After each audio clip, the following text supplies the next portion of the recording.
Hey, it's Dr. Nashley, your favorite tech evangelist, and today I am traveling from New York City to Pennsylvania. Actually taking the Amtrak in the train station right now. I used to live in New York and used to always take the train from Penn Station, but this is a brand new station called Moynihan Train Hall. I think I'm saying that right. But yeah, can't wait to get started. Got a lot of interviews coming up. A lot of folks are gonna visit, so we'll show all that. But yeah, let's get to it.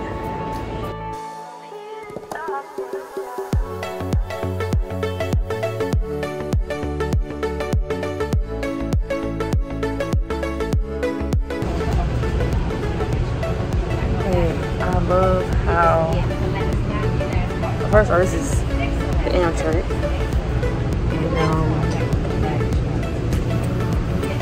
I just love how efficient the Amtrak and the train system is along the East Coast and the Northeast especially. And I wish we had stuff like this in the South. Like, imagine if you can go from New York all the way down to Atlanta or Mississippi or New Orleans, Memphis. I know there are trains there too, but it's just not as efficient, you know. I just think this is so cool.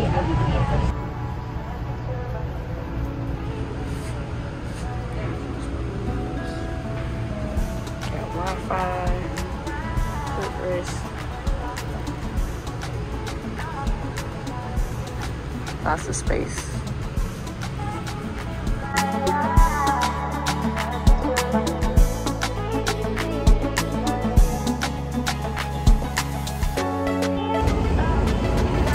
Alright, I made it here, and I'm happy to see that right there. Here we are on campus. Yeah, so just see that diagonal walk there. So if you just go through that, it'll just take you straight through the heart of campus. Nice. There's a lot more trees. Kind of bleeds into. Very vibrant streets.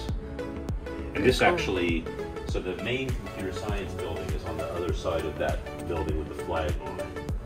Okay, gotcha. And so I have an office over there that I rarely use because it's more fun over here because this is where all our students are. Yeah. And this floor is like mainly computer science and electrical and systems engineering people that have interest in machine learning. Oh, nice. So it's kind of a machine learning. Yeah. Very cool. Hello. Good to see you again, Ashley. I am Dr. Nashley, your favorite AWS Tech Evangelist, and I am here today with a very highly esteemed colleague of mine, Dr. Michael Kearns. How you doing? I'm good. How are you? All right. Should I call you Doctor, Professor? Call me Michael. Please. He's a legend, you guys, in these streets, as they say. But anyway, all right, Michael. So, obviously, you know, you're done a lot in terms of responsible AI. You're also a scholar, a fellow at AWS on our team. We work alongside each other along with a lot of other folks. And we'll talk a little bit about your book, The Ethical Algorithm, later. Okay. But I just kind of want to know, like, what interested you in getting into this field? Like, what even thoughts that you have coming into it? Yeah, I mean, I'm a career-long machine learning researcher, but like many machine learning researchers, it wasn't until relatively recently, the past 10 years or so, that we started to see instances in which the traditional way in which we train models, namely, you know, finding a data set and using it to train your model for predictive performance or accuracy.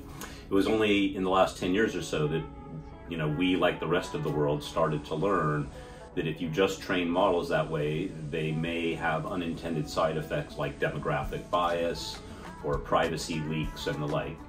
And so, you know, I found that interesting and disturbing.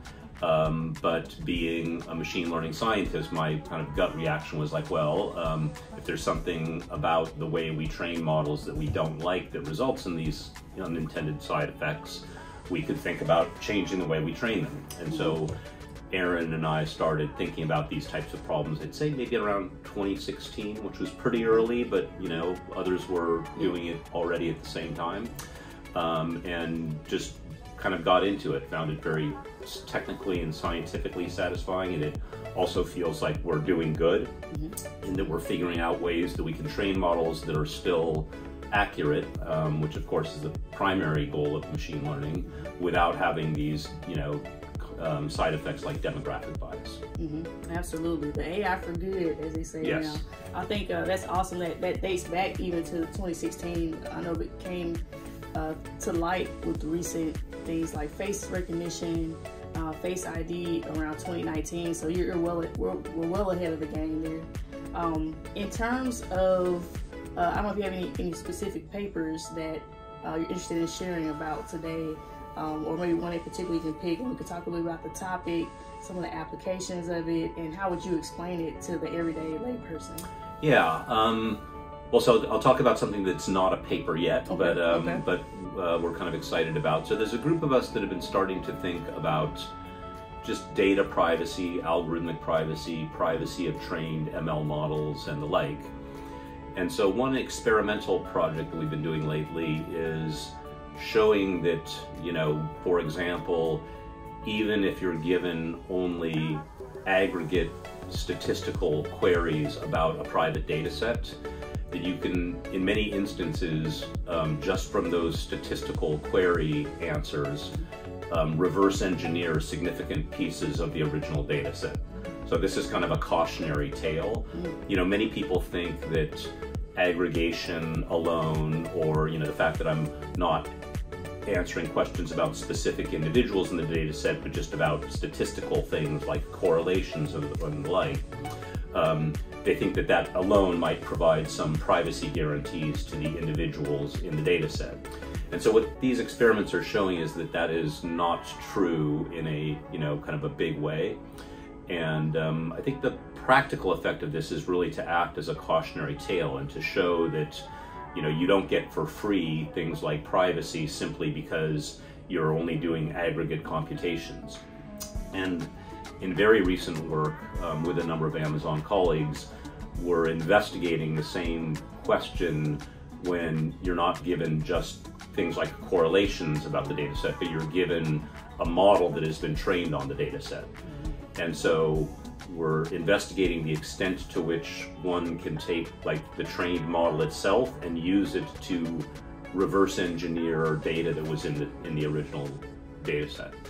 Yeah, wow. So I know a lot of folks are concerned about, a big popular one right now is like fraud and hacking and people taking over, you know, AI systems. And so who would be those who are re-engineer or trying to re-engineer? So what sort of concerns should we have around that, if any?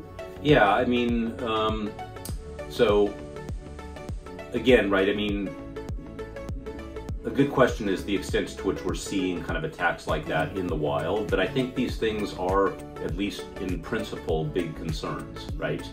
And so, you know, compared to something like fairness in machine learning, these areas are very much in their infancy, right?